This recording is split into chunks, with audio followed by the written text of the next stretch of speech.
My parents left me at a gas station as a joke. That's how this all started. We were driving back from visiting my sister at college.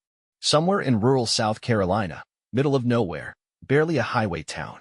It was hot, one of those southern summer days where the air sticks to your skin. My dad pulled into a gas station off the I-95. "Hey, Eli, go grab me a coffee," he barked. I rolled my eyes, climbed out, and went inside.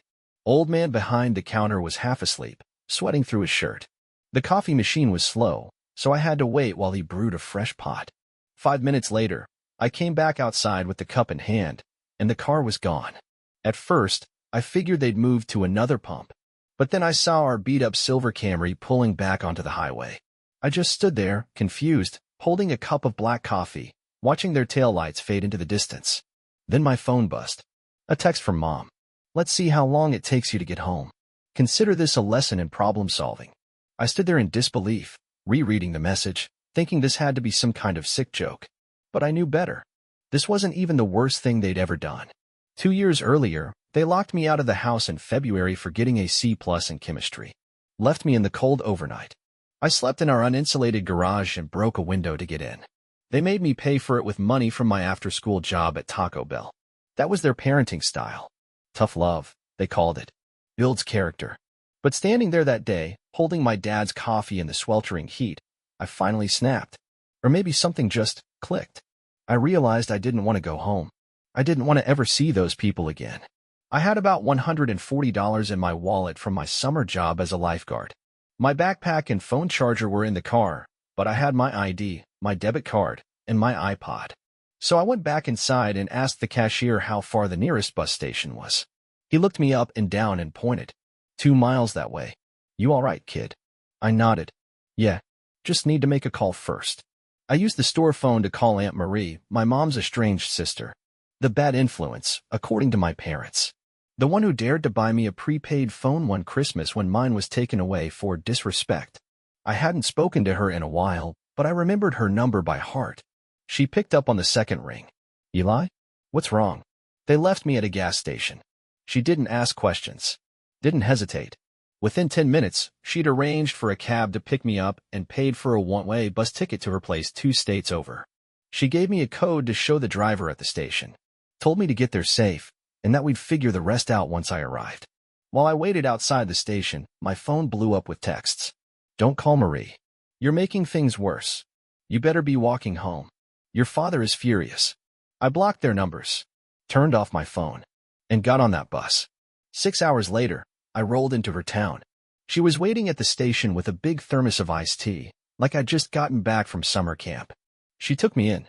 No drama. No long speeches. Just gave me a room, some space, and the one thing I'd never had, peace. Living with Aunt Marie felt like stepping into another universe. Her house smelled like cinnamon candles and fresh laundry. No yelling. No tension. Just her soft voice, her plants in the windows, and her chubby orange cat, Mocha, who took a liking to me instantly. She didn't interrogate me, didn't demand explanations. She just let me breathe.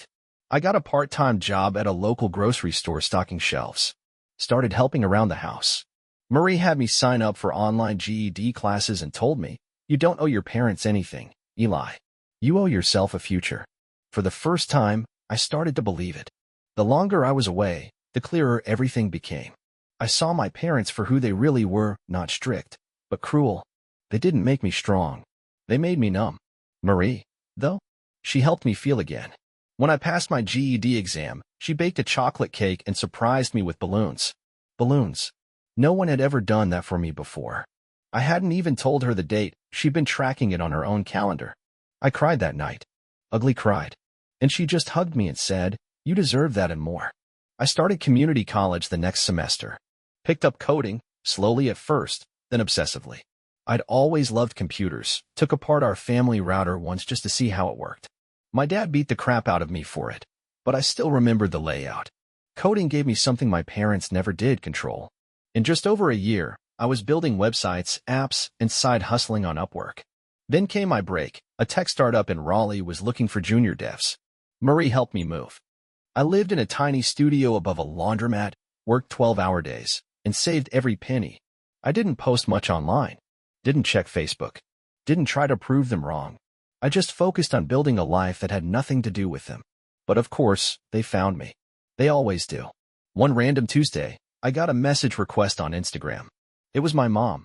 A selfie of her and my dad in front of a foreclosure sign. No caption. I ignored it. A few days later, another message. We lost everything. Can we talk? I deleted it. Weeks passed. More messages. Then my sister, Lily, who I hadn't heard from since high school, reached out.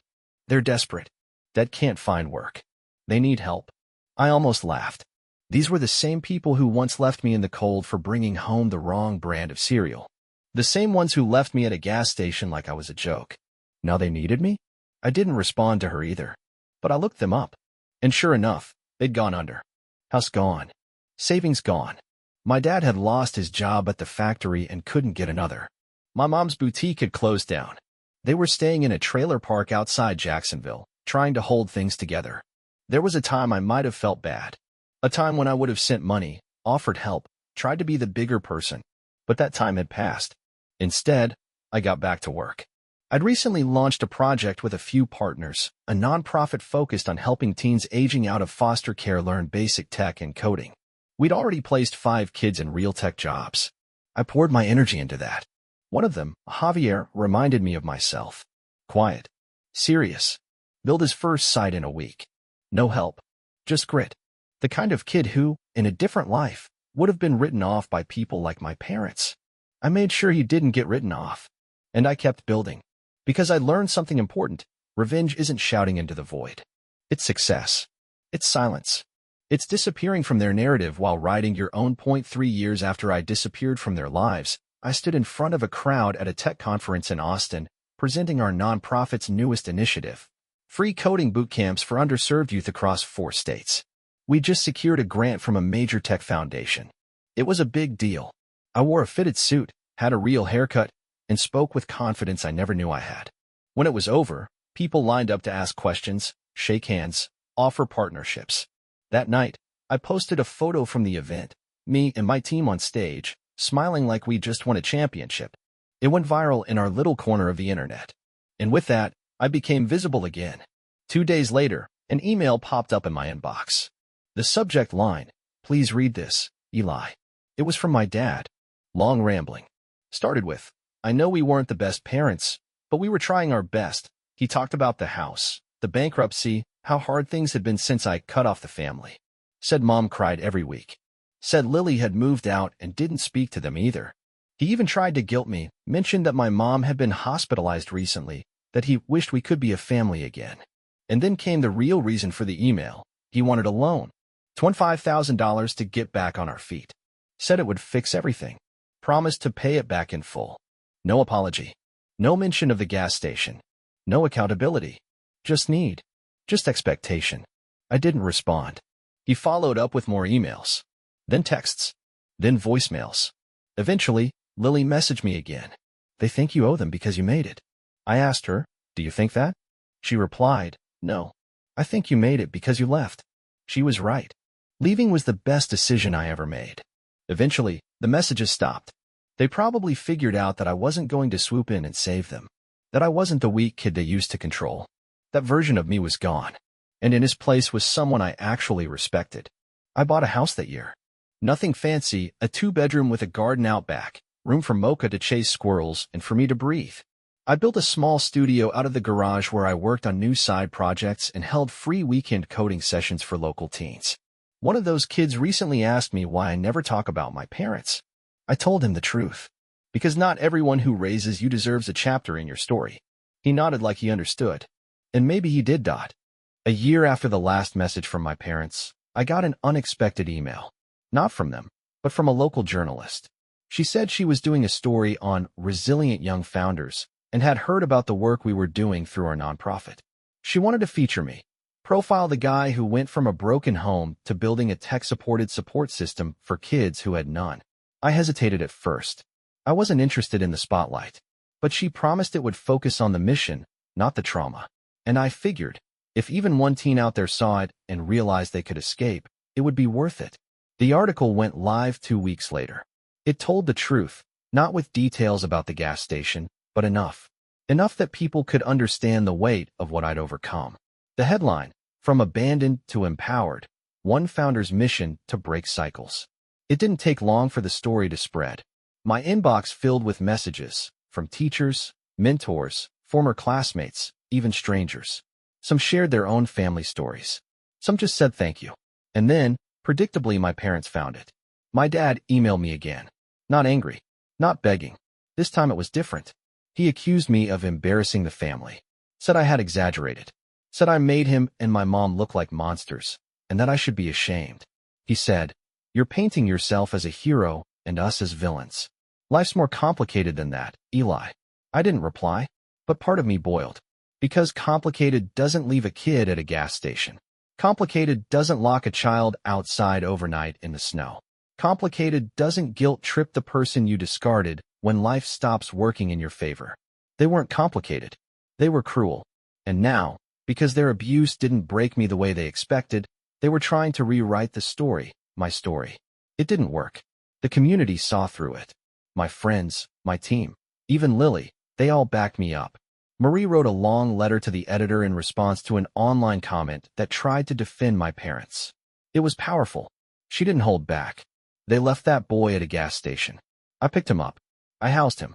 I saw the bruises, the emotional kind. Don't you dare say he's exaggerating. After that, the comments dried up. But something had shifted. My parents had realized that no matter how loud they got, I wasn't listening. And the world wasn't on their side anymore. After the article went viral, our nonprofit took off. We started getting donations from people I'd never met.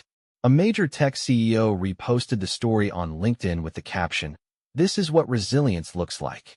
He donated 50 grand on the spot. No conditions, no requests. Just support. We expanded from 4 states to 8. Kids we worked with were getting jobs, internships, and college acceptances. They were building websites, creating apps, starting side hustles at 17. And I kept going. Quietly. Consistently. I never mentioned my parents again publicly. Not in interviews. Not in talks. Not even when people asked me, "What pushed you to do all this?" Because the truth was, they didn't push me. They tried to bury me. But I grew anyway. One evening, a girl named Kayla, one of the teens from our program, pulled me aside after a workshop. She was shy, barely spoke more than a sentence the entire time. But she said, "You make me think I don't have to be what they said I'd be." That one sentence hit me harder than anything in years. That's why I kept doing it. Not for revenge. Not to prove anything. But to be the voice I never had. To be the person someone like Kayla could believe in when her own parents didn't. Then, something unexpected happened. I was asked to speak at my old high school. The principal had changed, most of the teachers too. But they'd seen the story and wanted me to come back and talk to the senior class. It felt weird at first. That building held a lot of ghosts. But I said yes. And when I walked through those halls, it didn't feel like trauma anymore. It felt like closure. I stood on that stage, looked out at those students, many of whom probably felt as stuck and unseen as I once did, and I told them the truth. You don't need a perfect family to build a good life. You don't need approval to grow. You don't even need forgiveness from the people who hurt you. You just need one choice, to start walking away. After the talk, a group of students stayed behind. One of them, a boy with a hoodie pulled tight over his head, said, "I didn't think anyone got out of here." I smiled and told him, "I didn't get out. I walked out. And you can too." That was the moment I let go of the last of the weight.